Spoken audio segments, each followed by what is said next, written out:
So hello candidates and welcome to the Government Crackers. As you know, we are running the series of the important current affair for all the defense exam and interview. तो आज की इस series में ये third video है और आज हम important current affair जो डिस्कस करने वाले हैं वो अभी थोड़ी देर में मैं आपको बताता हूँ। एंड जैसे कि आप सभी जानते हैं कि आप सभी को डेली न्यूज़पेपर्स को कवर करना होता है, कई मैगजीन्स को कवर करना होता है, कई इंपॉर्टेंट अदर सोर्सेज को भी आप लोग कवर करते हो, बट आप लोगों को इंपॉर्टेंट करंट अफेयर्स एग्रीगेट करने में काफ़ी ज़्यादा प्रॉब्लम होती है। स्पेशली जब आप न्यूज़पेपर के थ्रू जाते हो तो आप लोगों को बहुत ही ज़्यादा प्रॉब्लम होती है कि कौन से टॉपिक्स पढ़े, कौन से टॉपिक्स ना पढ़ें, और इसमें बहुत ज़्यादा टाइम वेस्ट होता है।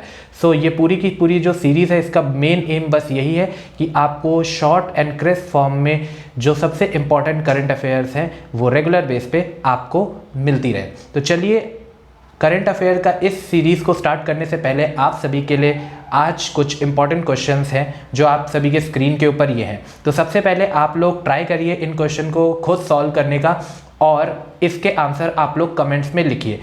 और इस सीरीज़ को देखने के बाद आप इन सभी क्वेश्चंस को आंसर कर पाएंगे और साथ ही साथ में और जो इंपॉर्टेंट क्वेश्चंस हैं जो आपके एग्जामिनेशन और इंटरव्यू में पूछे जा सकते हैं वो सभी भी आप इस सीरीज से कंप्लीट कर पाएंगे। तो चलिए देखते हैं कि फर्स्ट क्वेश्चन क्या है। The PM Modi recently participated in the leader summit on the climate. The 2-day conference was hosted by the head of which country. Options आप सभी के सामने हैं, इसका आंसर आप लोग कमेंट में बताइए। What is the rank of the India in the 2021 Global Energy Transition Index, that is ETI? इसके भी ऑप्शन आप सभी के सामने है स्क्रीन पे, आप लोग कमेंट्स में आंसर दीजिए। India won 11 medal in the 2021 AIBA Youth World Boxing Championship including 8 gold and 3 bronze. The event was held in which country? इसका भी ऑप्शन आप सभी के स्क्रीन के सामने, आप लोग इसका भी आंसर कमेंट्स में बताइए। India Rating and the Research, that is short form is INDRA, has revised the GDP growth projection of India with percentage dash in financial year 2022. So इसका भी ऑप्शन आप सभी के स्क्रीन के ऊपर है, इसका आंसर आप लोग कमेंट्स में बताइए। Name the Indian bureaucrat who has recently been appointed as the external auditor of the Organization for the Prohibition of the Chemical Weapon. सो कई सारे ऑप्शन आप सभी के सामने हैं, इसका आंसर आप लोग कमेंट्स में बताइए। हु हैज़ बीन सॉरोन as the new chair person of the industry body NASSCOM for 2021 and 22। So ये सारे के सारे क्वेश्चन आप सभी के सामने हैं, इसके आंसर्स आप लोग पहले ट्राई करिए और कमेंट्स में बताइए। और अब मैं आप सभी के सामने आज की करंट अफेयर का सीरीज शुरू करता हूँ जिसमें आप सभी लोग को इन सारे क्वेश्चन का आंसर भी मिलेगा और इस तरीके के और इम्पॉर्टेंट करंट अफेयर्स और लेटेस्ट इंफॉर्मेशन भी हम डिस्कस करेंगे। तो सबसे पहले हम डिस्कस कर लेते हैं आज की कुछ इम्पॉर्टेंट इंटरनेशनल न्यूज़। तो सबसे पहले है PM Modi participated in the leader summit on climate. तो इससे रिलेटेड कुछ इंपॉर्टेंट पॉइंट्स हैं, उनको डिस्कस करते हैं। सो first point is prime minister Shri Narendra Modi participated in the leader summit on climate hosted by the president of USA Joe Biden. ठीक है।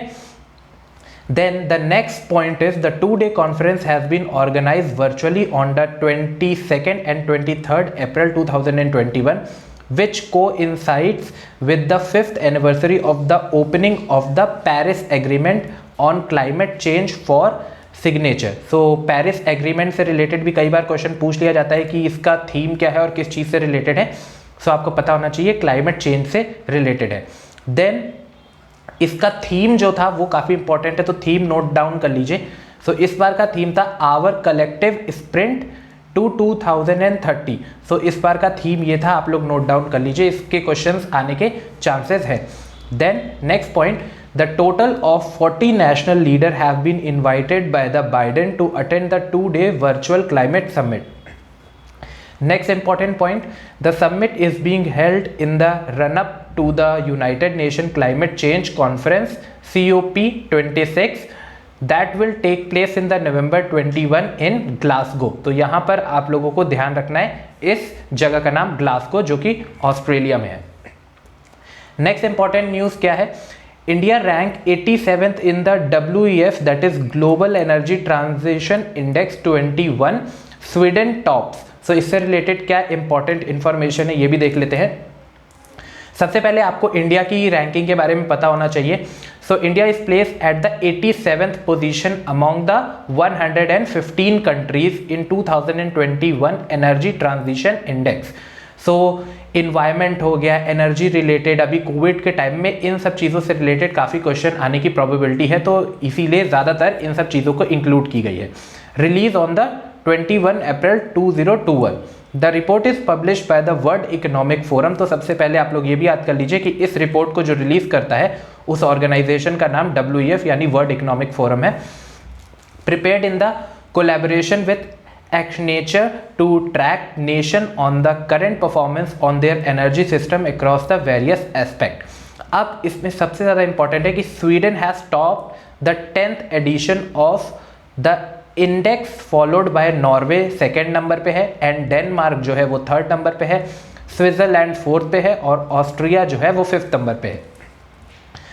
Next important point, the top 10 countries in the index are western and the northern Europe countries. Finland जो है वो 6th number पे है, United kingdom 7th number पे है, New Zealand जो है वो 8th नंबर पे है, फ्रांस 9th पे है और आइसलैंड जो है वो आपका 10th नंबर पे है। इंपॉर्टेंट बात यह है कि जिम्बाब्वे जो है वो लास्ट रैंक है यानी 115, और इसमें इंपॉर्टेंट यह है कि इंडिया की पोजीशन 87th है। So next important news economy से रिलेटेड अब देख लेते हैं। SBI जो स्टेट बैंक ऑफ इंडिया है, research projected the India GDP growth rate 10.4% for financial year 2022। सो जैसे कि आप सभी जानते हो कि बहुत सारी रेटिंग एजेंसीज हैं, तो जैसे कोविड का सिचुएशन इंडिया में चेंज हुआ है उसी के रिलेटेड सारी एजेंसीज ने अपनी जो GDP प्रोजेक्शन है उसको भी रिवाइज किया है, जिसमें स्टेट बैंक ऑफ इंडिया जो इंडिया का है उसने अपनी जो GDP ग्रोथ है इंडिया की प्रिडिक्शन उसको रिवाइज किया। तो इससे रिलेटेड क्या पॉइंट है वो देख लेते हैं। The State Bank of India SBI research has revise the India GDP growth rate for the financial year 2022 to 10.4%, जो कि इसने 11% पहले बोली थी। और डाउनवर्ड प्रोजेक्शन जो है उसका रीज़न सिमिलरली आपका बाकी रेटिंग एजेंसी का भी यही है। कोविड-19 की वजह से जो रिस्ट्रिक्शन कर्व हो रहे हैं अक्रॉस द स्टेट्स, अलग अलग स्टेट्स में, इसकी वजह से GDP जो है उसको काफ़ी लॉस होने का प्रिडिक्शन किया जा रहा है। एक और रेटिंग एजेंसी है जिसको हम Indira project India GDP growth rate जो है उसने बताया है कि इंडिया की GDP जो है वो अराउंड 10.1% रहने की उम्मीद है फाइनेंशियल ईयर 2022 में, जो कि फिर से रिवाइज की गई है और बताया गया कि 10.1% पे रहेगी, जो कि पहले बताया जा रहा था कि 10.4% कवर करेगी। और इसका भी रीज़न सेम है कि कोविड-19 इन्फेक्शन जो है और लोअर पेस जो वैक्सीन का है इंडिया में, इसकी वजह से ये प्रिडिक्शन किया जा रहा है कि जो इंडिया की ग्रोथ है वो थोड़ी सी स्लो डाउन हो जाएगी। अब कुछ इंपॉर्टेंट अपॉइंटमेंट्स को हम लोग डिस्कस कर लेते हैं। So controller and auditor general GC Murmu elected as the external auditor by the OPCW for the next 3 years. ठीक है, तो अब इसके बारे में हम जान लेते हैं। सो फर्स्ट पॉइंट है कि India's controller and auditor general CAG, जो CAG के बारे में आप कई बार न्यूज़ में भी सुनते रहते हैं। So CAG means controller and auditor general. GC Murmu has been chosen as the external auditor for the Hague based organisation for the prohibition of the chemical weapon. तो ये ऑर्गेनाइजेशन का नाम आप नोट डाउन कर लीजिए, बहुत ही इंपॉर्टेंट है, OPCW, और इसका जो हेडक्वार्टर है वो हेग में है। ठीक है, सो हेग में बहुत सारे इंटरनेशनल ऑर्गेनाइजेशन का सेंटर है, जिसमें से इंटरनेशनल कोर्ट ऑफ जस्टिस भी आता है। सो इसीलिए आप लोग हेग को याद कर लीजिए। देन इससे रिलेटेड और क्या इंपॉर्टेंट इन्फॉर्मेशन है, GC Murmu has been appointed as the external auditor of the OPCW for the period of the 3 year starting from 2021। OPCW is a prestigious intergovernmental organization based in Hague, Netherland. Hague कहाँ है? Netherlands में है। Working for the elimination of the chemical weapons. So chemical weapons जो हैं इनको destroy करने के लिए यहाँ पर ये चीज़ों को यूज़ किया जाता है इस ऑर्गेनाइजेशन के लिए। अब एक और रिसेंट अपॉइंटमेंट हुई है, काफ़ी ज़्यादा इंपॉर्टेंट है, इसको भी डिस्कस कर लेते हैं। Accenture chief Rekha Menon take over the first woman chairperson for the NASSCOM. तो इसके बारे में भी डिस्कस कर लेते हैं. Rekha M Menon has been appointed as the chairperson for the national association of software and service company NASSCOM, the apex IT industry body for the 2021 to 2022. Then Menon, who currently is the chairperson of the Accenture India, will be the first woman to take the role of the chairperson for the NASSCOM in its last 30-year history. So first woman है, इसीलिए ये news important है. Prior to this, she was the vice chairman of the NASSCOM. चलिए photo भी देख लीजिए. सो ये इनकी पिक्चर है. और क्या दो इम्पॉर्टेंट पॉइंट है. She succeed UB Pravin Rao, Chief Operating Officer of Infosys Limited, who is served as the chairman of the NASSCOM for 2002 to 21. So इस समय जो थे UB प्रवीण राव थे. Next, beside the Krishnan Ramanujam, TCS President has been appointed as a Vice Chairman person. So Krishnan Ramanujam जो TCS के President थे, उन्हें Vice Chairman बना दिया गया है, जो कि पोजीशन अभी इन्होंने होल्ड की हुई थी. अब कुछ इंपॉर्टेंट बुक्स और ऑथर्स के बारे में भी हम देख लेते हैं. So climate change activities author Akash Ranson launches his e book climate change explained for one and all. So इस बुक का नाम आप याद कर लीजिए, for one and all. So जैसे मैंने आपको पहले ही बताया कि इस कोविड-19 के एरा में थोड़ा इन्वायरमेंट रिलेटेड इश्यूज काफ़ी ज़्यादा ट्रेंडिंग टॉपिक है. सो दैट्स वाई इसके चांसेस हैं कि ये आपके एग्जामिनेशन में पूछा जा सकता है. So first point is the climate activities author Akash Ranson has come out with a new ebook titled Climate Change Explained for One and All on the occasion of the Earth Day, April 2022-2021. Through this ebook, author explain an impact of climate change and aim to motivate reader to reduce the outcome with the help of simple, sustainable solution. The book is mix of fact, data and information about the climate change, having topic like greenhouse effect, global warming, carbon footprint and their effect on earth in the near future. So काफ़ी अच्छी book है और इस book का title basically आपके लिए important है, ठीक है. और नेक्स्ट ऑथर, ये दो चीज़ आप याद कर लीजिए, बाकी आप छोड़ सकते हैं.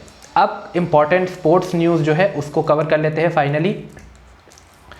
सो India claim historic win with 11 medal at 2021 AIBA youth world boxing championship.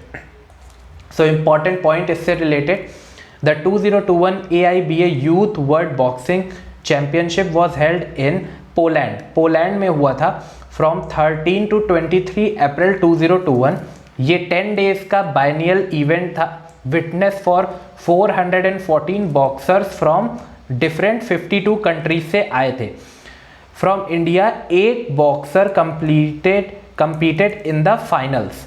So 8 boxer including 7 females और 1 मेल. सो काफ़ी ज़्यादा इंपॉर्टेंट हो जाता है कि इसमें 7 फीमेल्स थी. So very proud for India. 8 out of the 8 boxers created a history by claiming the top spot in their respective category. With this, India ended the tournament with 11 medals, जिसमें से 8 gold है और 3 bronze है, to finish top in the medal table. So very good. और इसमें list भी मैं आपको अभी दिखा दे रहा हूँ, आप लोग वीडियो पॉज करके इस लिस्ट को भी एक बार जा सकते हो. तो फर्स्ट हमने यहाँ पे 8 गोल्ड मेडल की लिस्ट को प्रेजेंट किया है और यहाँ से आपका ये 3 ब्रॉन्ज है, ठीक है. एक लास्ट इंपॉर्टेंट डे से रिलेटेड न्यूज़, क्योंकि ये बहुत ही इंपॉर्टेंट है. So national Panchayati Raj day 24 अप्रैल को सेलिब्रेट होता है in India. The National Panchayati Raj Day, National Local Self Government Day, is observed annually on the 24 April by the Ministry of Panchayati Raj to celebrate the Panchayati Raj system in a country. So बहुत ही important ये एक information है और बहुत ही ज़्यादा important day भी है। पंचायती राज से रिलेटेड बहुत सारे क्वेश्चंस आपके आते हैं। The first national Panchayati Raj day was declared by the prime minister of India Shri Manmohan Singh on 24 April 2010। Date याद कर लीजिए। The day mark the passing of constitution 73rd amendment act 1992 that came into the force with effect from 24 अप्रैल 1993। सो ये आज के कुछ important current affairs के session थे। सो I hope अब आप इन सारे क्वेश्चंस का आंसर दे पाएंगे जो मैंने आपसे स्टार्टिंग में फर्स्ट पूछा था। सो अब आप ट्राई करिए उन सारे क्वेश्चन को और उन सभी के आंसर आप कमेंट पे लिखिए। और अगर आपको कुछ इन्फॉर्मेशन चाहिए, आपकी कुछ क्वेरीज हैं या फिर आपको स्टडी मटेरियल चाहिए, आप किसी भी एंट्री के लिए प्रिपेयर कर रहे हो अगर डिफेंस एंट्री के, तो बेस्ट प्लेटफॉर्म रहेगा आपके लिए गवर्नमेंट क्रैकर्स। यहाँ पर आपको वन ऐप के अंदर सारी फैसिलिटीज़ मिलेंगी। आपको ये ऐप गूगल प्ले स्टोर पे और ऐप स्टोर दोनों पे अवेलेबल है। आप ज्वाइन कर सकते हैं गाइडेंस प्रोग्राम को जिसमें आपको कंप्लीट प्रिपरेशन स्ट्रेटेजी और कंप्लीट गाइडेंस प्रोवाइड की जाएगी। सो आई होप ये सेशन आप सभी के लिए काफ़ी ज़्यादा हेल्पफुल रहा होगा। मैं मिलता हूँ आप सभी से विथ अनदर सेशन जिसमें हम डिस्कस करेंगे और इम्पॉर्टेंट करंट अफेयर्स को। Till now, Jai Hind to everyone.